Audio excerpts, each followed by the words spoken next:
Unggahan soal suara azan yang berkumandang di tengah malam ramai diperbincangkan warganet di media sosial Twitter setelah diunggah oleh akun ini pada Sabtu tanggal 26 November tahun 2022. Dalam tweet tersebut, pengunggah menuliskan pesan yang berbunyi sebagai berikut, "Kalian pernah dengen azan jam 12 malam ga? Aku sering denger, pedel dulu-dulu gak pernah denger.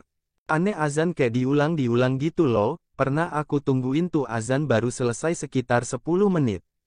Anehnya lagi, suaranya itu kayak sama-sama, kadang jelas kadang gak. Aku sempe mikir kalau itu jin Islam, kalau manusia aku agak ragu. Tapi itu azan apa ya guys?" tulis pengunggah. Komentar warganet. Unggahan tersebut mendapat sejumlah komentar para warganet. "Di desaku sering gini kadang juga jam 3 pak. Katanya si azan buat pengingat tahajud. BTW, selain azan tengah malam, di desaku juga ada bunyi kayak tiang dipukul berkali-kali itu apa ya? Dari kecil sampai sekarang belum nemuin jawabannya," komentar akun ini. Ada yang bilang itu azan pengingat buat sholat tahajud, ada yang bilang itu azan dari alam lain, gak tahu yang bener yang mana tapi tetap merinding aja. Bayangin lagi sepi-sepi malam-malam TB-TB dengar suara azan yang diulang-ulang, ucap pengguna Twitter ini.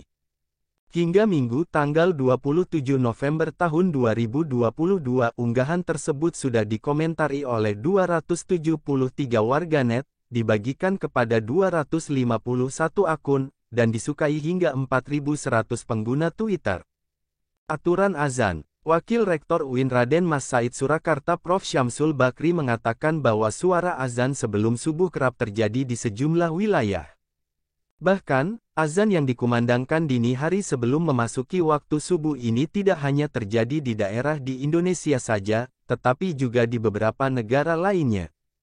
Pada prinsipnya seluruh azan itu boleh dikumandangkan setelah masuk waktu salat, kecuali subuh, terang Prof. Syamsul, saat dihubungi oleh Kompas.com, Minggu, tanggal 27 November tahun 2022. Subuh pengecualian. Mengapa? Karena waktu subuh itu kan waktu setelah orang itu melakukan aktivitas yang disebut tidur.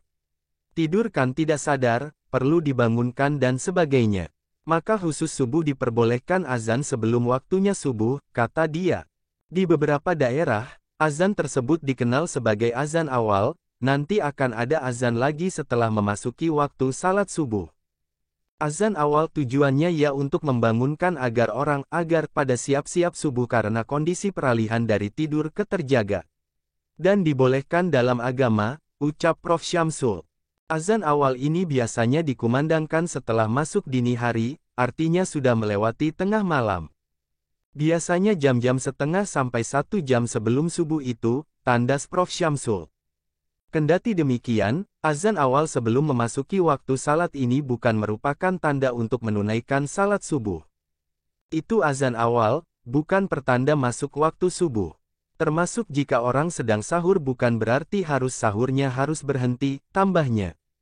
Mengapa ada azan awal? Dilansir dari Nu Online, khusus untuk salat subuh azan awal dapat dilakukan sebelum masuk waktunya subuh namun setelah lewat tengah malam. Hal tersebut dilakukan karena ketika masuk waktu salat subuh orang-orang masih dalam keadaan tidur. Bahkan beberapa di antara mereka ada dalam keadaan junub dan berhadas.